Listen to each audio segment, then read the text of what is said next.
see? Whenever I smoke a big cigar, that's what I feel like. You don't say, listen, I think it's very important for me to help you, members and non-members, realize what you have in front of you right now. Like, can we get a close-up of this, Johnny? Like, we need this beauty. This is a rainbow of cigars. Like, look at all these colors. So, just for reference, that's probably the lightest Connecticut. Okay, I have 2 Connecticut's. Then I have a bunch of Habano. And then I have a few Maduro. But actually, some of the ones that I think are Habano are actually Maduro. It's great to lay things out like this because you really see this is a very dark cigar. This is a very dark cigar. This is a very dark cigar. So is this, but the Habanos really change colors as they go up and down the spectrum. Listen, what I'm trying to say here is that these are the same cigars you're paying $12 and $15 for. Okay, $9 for it, $10 for it. These are them. They just don't have bands on it. Now look back at them and imagine bands on them. That's what you're smoking, okay? Aganorsa, Tabacalero Tropical. We have Diademos in Honduras. We have Cafe in Honduras. We have Ciali in Honduras. We have Hochi Blanco, Dominican Republic. We have Blackbird, Dominican Republic. We have other people in the Dominican Republic. We have a ton of Nicaragua up here, like La Zona, great sticks. Shout out to Eric. I mean, this is great. And thank you to all those tobacco factories, the farms, the workers, everyone for helping us get this product at a reasonable enough price to put in farm rolled. For instance, I don't know if I want to drop this in this video or I want to do a follow-up video, but a lot of you know that we've been talking with AJ Fernandez about making cigars for the club. We weren't sure which angle to go with. Was it going to be an exclusive for Privada, what it was going to be?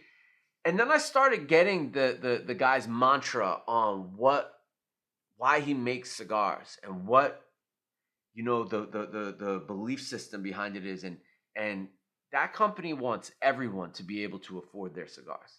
That's why most of their cigars are very well priced, okay? They're priced in that daily smoker range. And so we just kind of came to this conclusion that it's only right that AJ takes over a box of farm roll. So that's happening. It's crazy. Now, who's next? That's the question too. Like, now that we did one factory takeover, who's next? So, I mean, this has also allowed me to work even closer with the factories, which is so good for the club. I'm running into opportunities like crazy. Some of these are not as fresh as you believe. Some of these are aged at least a year.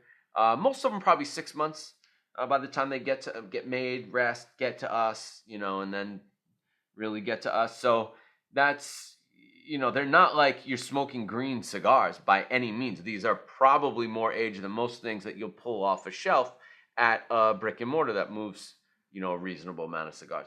But just look at these things, man. Can I throw some things up? Look at that sheen on this thing. Like, it is nice and oily and just ripe.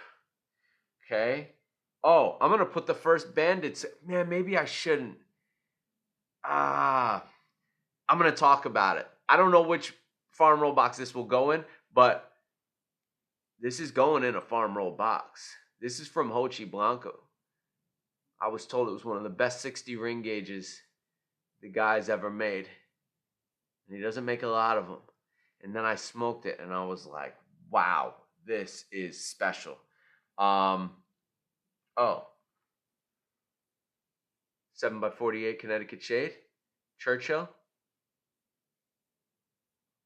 That looks like you put any band on it, it's a $15 stick. Look at this thing.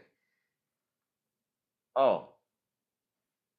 I mean, even Farm Roll has more excitement and more creativity put into it. Look at this. Box press, Maduro, Figurados? Come on, man. Who else is doing this? And they're $5. I'm telling you what farm and factory they come from. And then you can start making your own assumptions on that, okay? So, what else do we have here? Oh, this is a nice soft box press that it becomes like oval. Some of these soft box press 50 ring gauges. And look at this one. This is another one that's ripe. Ready to smoke. Love this. Let's see what else. And the draws look like they're gonna, oh, look at this wrapper here. And this is what we go nuts over. That real dark stuff. Well, it's what a lot of people go nuts over, huh? All across the board, but look at that. Different colors. I mean, this thing looks plumey to me. It looks like it's got a nice even coating of frosted sugar kind of thing. Can you catch that, Johnny? Yeah, I got it. I mean, that's like pluming. Let's look at this thing. What is this? How rustic this thing looks. This reminds me of the Good Life, only smaller.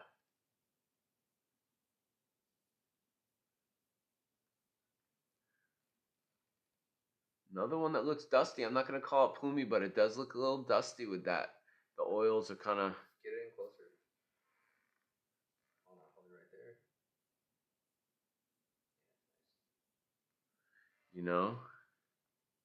Oh, look at this. Not one, but two. Box press Bellicoso. I mean, this is expensive stuff to do. Like, this isn't just pumping stuff out. Can you see these?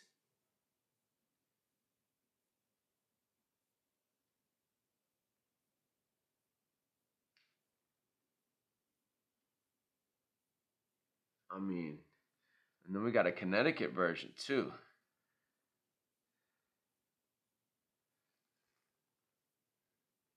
It's a nice sturdy Connecticut. I like this. Box press, Bellicoso, Torpedo, whichever one you want to call it. Another rugged. This is my kind of wrapper, man. You can drop it and it'll still be just fine. Okay. I mean, let's do some stuff. Oh, by the way. Ta-da! Bamboo. It's got a vintage look to it. You want to capture it in that one? It's got a vintage look to it. It's like a heathered green bamboo.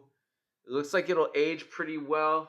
I don't love some of the seams. Some of the seams were kind of coming out of it, but I don't even think that front seam is holding much in there. So, I mean, it looks good to me. The black one is still holding up. What I don't like is that I've wore and washed mine probably 200 and plus times since we put it out.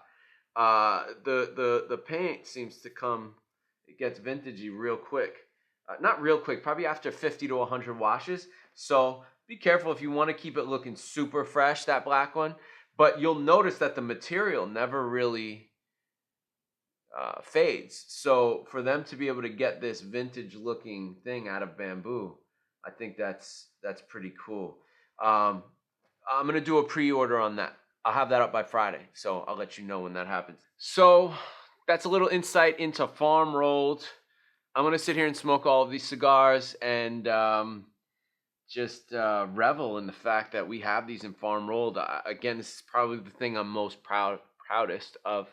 And I hope everyone is safe, healthy, happy. If you're into cigars, stay on this journey with us. It's not only a lot of fun, educational, it's just a great experience. And I'm really happy to be a part of it. So, #WeArePrivada and peace out, farm rolled.